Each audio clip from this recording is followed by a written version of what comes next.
सबको नमस्कार। आज मैं बहुत खुश हूँ, पंजाब के लोगों के लिए खुश हूँ, देश के लोगों के लिए खुश हूँ। पंजाब के मुख्यमंत्री भगवंत मान जी ने आज बहुत शानदार ऐलान किया इस देश के गरीबों के लिए, पंजाब के गरीबों के लिए, और मैं समझता हूँ कि पूरे देश पे आने वाले समय में इसका असर पड़ेगा। भगवंत मान जी ने ऐलान किया है कि पंजाब में गरीबों का राशन उनके घर घर तक पहुंचाया जाएगा। Door step delivery of ration, घर घर राशन योजना। अभी आज़ादी के 75 साल बाद भी एक गरीब आदमी को अपना गेहूं चावल महीने का जो राशन होता है, जो सरकार देती है, वो राशन लेने के लिए लंबी लंबी लाइनों में लगना पड़ता है, छुट्टी लेनी पड़ती है, ढेरों तकलीफ़ें उठानी पड़ती है। आज ज़माना ये आ गया कि एक फ़ोन करो और फ़ोन के ऊपर ऑर्डर करो और पिज़्ज़ा आपके घर आ जाता है, सारा सामान आपके घर आ जाता है, लेकिन राशन लेने के लिए गरीब आदमी को लंबी लंबी लाइनों में लगना पड़ता है। तो घर घर राशन योजना के तहत लोगों का गेहूं या आटा या दाल जो भी है, चावल, वो अच्छी सी पैकिंग करके, बोरी में पैकिंग करके आपके घर का जितना भी बनता है वो आपके घर में सरकार हर महीने आपके घर में देके आएगी। पंजाब के गरीबों को इससे बहुत फ़ायदा होगा, तो मैं पंजाब के लोगों को बहुत बहुत बधाई देता हूँ। मैं समझता हूँ ये जल्दी लागू होगा, आज ऐलान किया गया है। दिल्ली में पिछले 4 साल से हम लोग इस योजना को, door step delivery of ration की योजना को लागू करने के लिए बहुत संघर्ष कर रहे हैं। सब कुछ हो चुका था, हमने सारा काम कर लिया था, केंद्र की भाजपा सरकार ने इसको रोक दिया, इसे करने नहीं दिया।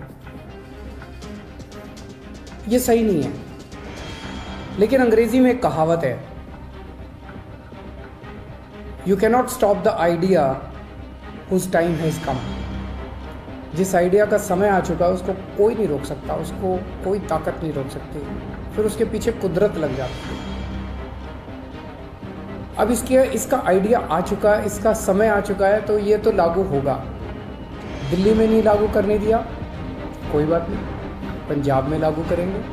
पंजाब में लागू होगा, सारा देश देखेगा, सारे देश के लोग इसकी मांग करेंगे, पूरे देश में लागू होगा। जैसे आज मोहल्ला क्लिनिक दिल्ली में बने, पूरे देश में बन रहे हैं। दिल्ली के अंदर जो जो चीज़ें लागू कर रहे हैं, पूरे देश में लागू होती जा रही हैं। पिछले कुछ वर्षों में आप लोगों ने सबने देखा कि किस तरह से दिल्ली के लोगों के कामों को रोका गया, किस तरह से हम मोहल्ला क्लिनिक बनाना चाहते थे, मोहल्ला क्लिनिक को 2 साल तक रोक दिया, लेकिन फिर बनाए हम लोगों ने। सीसीटीवी कैमरे पूरी दिल्ली में लगाना चाहते थे, उनको 3 साल तक फाइल रोक दी। स्कूल बनाना चाहते हैं, उनको रोका जाता है, अस्पताल बनाना चाहते हैं, उनको रोकने की कोशिश की जाती है। पिछले 75 साल से इस देश के लोगों को रोका गया है, हर कदम पे रोका गया। लोग आगे बढ़ना चाहते हैं, लोग विकास करना चाहते हैं, लोग प्रगति करना चाहते हैं, उन्हें रोका जाता है। इस देश के लोग बहुत अच्छे हैं, इस देश के लोग बहुत इंटेलिजेंट है, इस देश के लोगों में बहुत टैलेंट है, इस देश के लोग तरक्की करना चाहते हैं, लेकिन उनको 75 साल से रोका जा रहा है। लेकिन अब लोग रुकने वाले नहीं हैं, अब लोगों ने ठान लिया, अब लोग खड़े हो गए हैं। 2 राज्यों के अंदर लोगों ने कट्टर ईमानदार सरकार बना दी है। अब ये देश तरक्की करेगा, अब ये देश आगे बढ़ेगा।